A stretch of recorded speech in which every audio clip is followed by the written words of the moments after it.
早晨，大家好，我係阿輝。今日我比較直接啲，開宗明義，想同大家探討我患癌嘅唔同階段。點解呢？點解要檢視唔同階段呢？因為就好似我之前段片所講咁，恐懼源於未知。當我哋知道咗所有步驟同階段之後，所有嘢都一目了然，咁我哋就唔會害怕，就唔會因為未知而恐懼，個心夠定，自然就唔會俾恐懼蠶食我哋嘅思維。由患癌至今1年半，我仔細研究過我患病、求醫去到治癌嘅心路歷程。我發覺呢度有4大階段，呢啲階段可以同時存在，係我患病時出現嘅唔同情況同心理狀態。暫時呢個只係我初步嘅回想到嘅嘢，之後可能會再作修改，希望可以更加精簡。所以今日我拍呢條片係想將我患癌嘅唔同階段經歷同埋心理狀態一一都分享俾大家，又順便自己回顧一下呢1年半嚟發生嘅事。但因為比較長，今日我先同大家做一個簡單嘅介紹。根據我患病一路以嚟嘅心路歷程，我將我所經歷嘅階段分為4個，分別為苦難折磨階段、出現轉機階段、精進努力階段同埋覺悟傳承階段。簡單講一下，苦難折磨階段就係由我確診患癌開始，然後四處訪尋名醫，但係又唔知聽邊個醫生講好，一時好迷茫。喺接受傳統西醫治療期間，受盡病痛嘅折磨。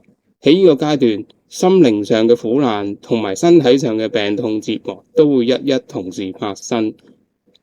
好啦，出現轉機階段就係由我喺苦難折磨嘅時候，終於獲得一線曙光，揾到一個好方法去醫病，但同時又到咗一個好重要、好關鍵嘅關口。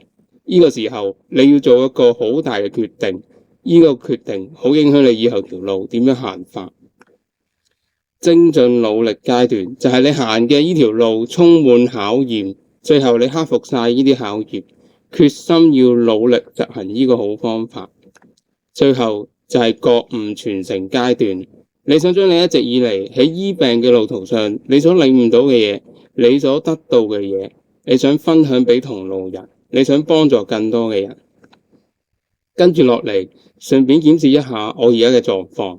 我而家嘅階段就係屬於精進努力同埋覺悟傳承階段。至於出現轉機嘅階段，其實已經安全過渡晒。而苦難折磨階段呢，真係好間中先會有一次少少嘅唔舒服發作，但其實已經可以話係好微不足道。其實以上所講嘅都係我患病以嚟少少嘅回顧同埋一啲嘅感悟。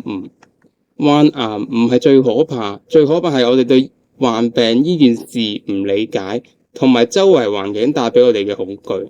所以我哋最好就要知道患病嘅時候每一個步驟會有咩情況發生，同埋當中嘅心理變化，咁樣我哋個心自然夠定，自然唔會迷茫，唔會因為恐懼而失去理智，失去思考嘅能力。